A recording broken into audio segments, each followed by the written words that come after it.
hal-hal yang melanggar, termasuk diantaranya permintaan kepada Direksi Umum tadi ya, bahwa ijazah asli itu harus dihadirkan ya, tidak boleh kemudian hanya berbekal fotokopi.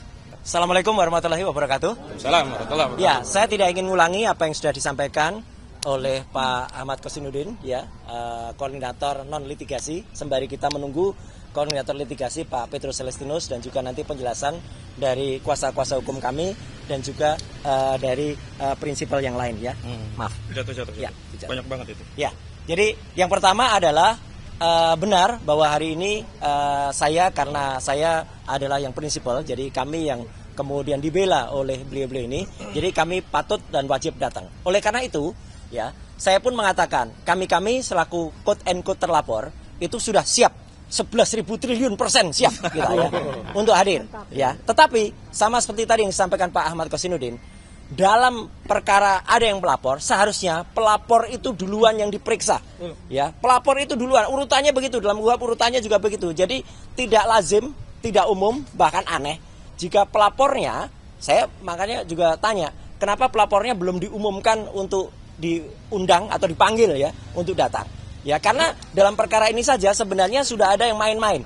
Dari 5 pelapor di masing-masing Polres itu ada 2 ya. Kalau nggak salah satunya Karahayan, satunya siapa gitu ya. Andi Kurniawan. Bukan, yang Andi Kurniawan, Lekumanan itu serius. Satu lagi serius lagi yang Kapriani. Kapriani sama satu lagi yang Karahayan yang gugur. Itu tidak serius. Polda harus mengumumkan juga bahwa ada pelapor yang tidak serius, sudah lapor, capek-capek Polda itu melakukan proses klarifikasi, ternyata pelapornya malah nggak hadir, ya mangkir. Harus sebutkan juga sama dong, pelapornya mangkir, ya sehingga tidak terjadi. Sudah ada 2 sebenarnya pelapor, jadi 2 itu kalau dibandingkan dengan 6 itu 1/3 dari pelapor itu gugur.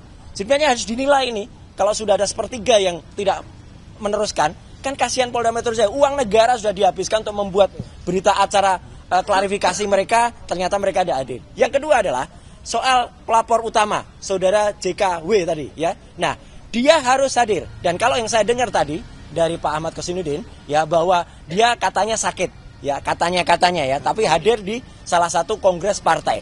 Yang paling menarik lagi, saya juga dengar konon dia meminta atau memohon, saya nggak tahu, penyidiknya yang datang ke Solo.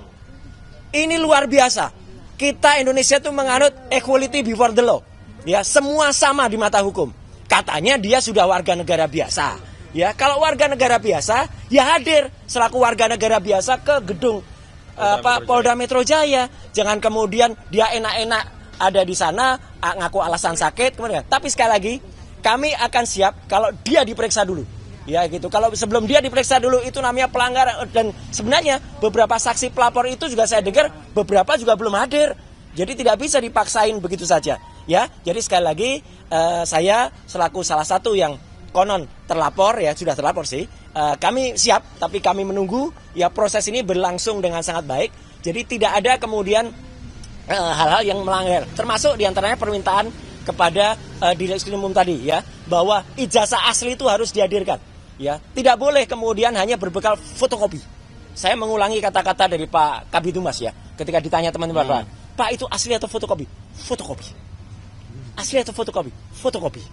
Nah, apa bisa hanya berbekal fotokopi naik ke penyidikan? Ini aneh juga.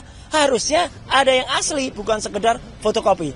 Jadi saya kira itu yang saya lakukan, dan penjelasannya adalah kami selaku prinsipal ya mendukung penuh upaya yang sudah dihasilkan oleh teman-teman kuasa hukum kami, baik yang non litigasi maupun litigasi, dan kami berterima kasih kepada beliau-beliau ini, dan juga kami berterima kasih kepada media. Sekian, terima kasih. Wassalamualaikum warahmatullahi wabarakatuh.